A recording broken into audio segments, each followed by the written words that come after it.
Another week of training camp has come and gone, but we finally get to see the Ravens in some preseason action now. Tomorrow night, Ravens and Saints at M&T Bank Stadium, and unfortunately there is one guy, the first-round pick for the Ravens this year, who we won't see tomorrow night in front of the home crowd, Rashad Bateman. Coach Harbaugh announced that he will have to have groin surgery, and he'll be out until at least September. Yeah, it's a tough blow for this offense. I mean, Rashad Bateman was looking really good in practice and kind of living up to the hype of the missing piece in this passing attack.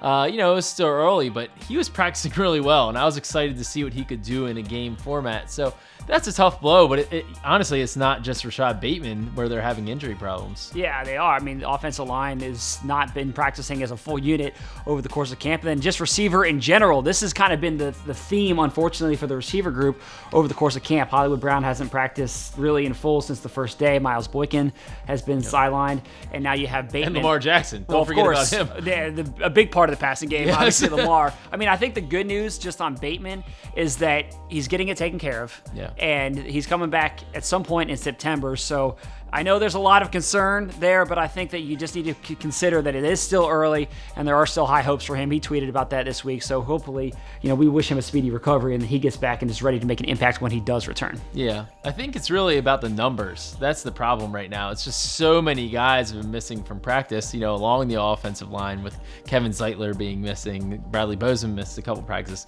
Ronnie Stanley has. He came back this week. That's the good news. Ronnie Stanley. He came back, and Kevin Zeitler looks like he's approaching his return, but Ronnie Stanley's still not out there. And then you start factoring in some of these wide receivers and all these other people. It's like this offense has a lot of changes this year. There's a lot of moving parts and new pieces, and suddenly they haven't been together for practice when they need that time to gel. That's concerning a little bit.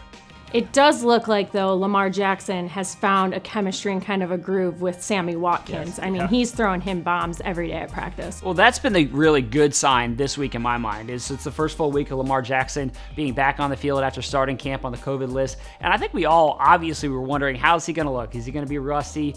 There was all the talk last week about trying to catch up to the train. The train has left the station and all of that. Well, I've been impressed with what I've seen from Lamar so far. I think the first couple of days, a little rocky to get going, just a little bit rusty as you'd expect, but he's really turned it on. And I think that one player who he is connecting with, looks like it's the middle of the season, is Mark Andrews. Oh yeah, they're mid-season for him. Yeah, like nothing ever left, like nothing changed. That connection does not change. Backyard football, Lamar said he was throwing in his backyard to his cousins. Just sub Mark Andrews right in there. It's backyard football. But yeah, I agree. And beyond Mark, like you mentioned, Shelby, I mean, seeing the chemistry that he's developed now with Sammy Watkins and that deep ball and even the intermediate stuff, and seeing how Sammy explodes with the ball in his hands, it makes you, nothing makes you feel good about any injury, but you say, all right, the Ravens have something here with Sammy and Lamar where maybe they can overcome the loss of Rashad Bateman early in the season. And James Prochet, let's not forget about him. He's kind of been the story of camp week 1, week 2, and now still week 3, still practicing well. It's going to be big for him to perform that way in games because really last year he caught 1 pass. So these preseason games are going to be huge for James Prochet.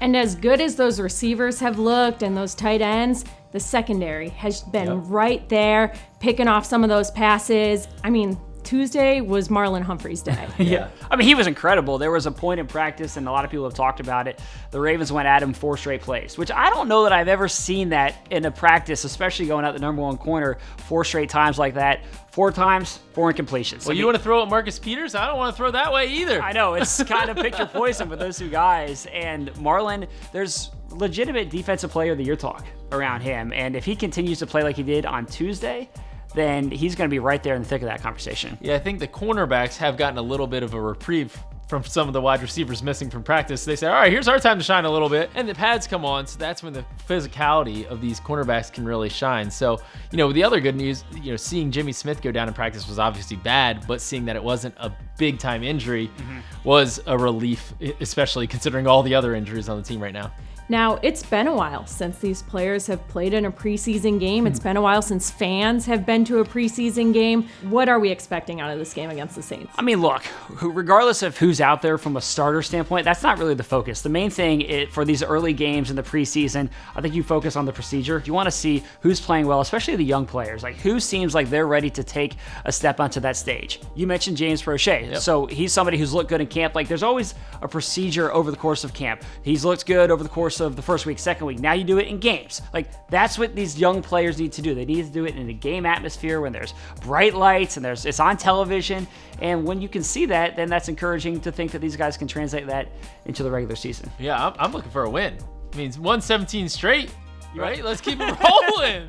Let's keep it rolling. It matters. I want to see us keep. That's a crazy streak. That's a full regular season. Yeah. Undefeated. Keep it rolling. Keep it rolling. Well, Mink, I know fans are also hoping for another win. Yeah, exactly. All right, everyone. Thanks for watching. We'll see you tomorrow night at M&T Bank Stadium.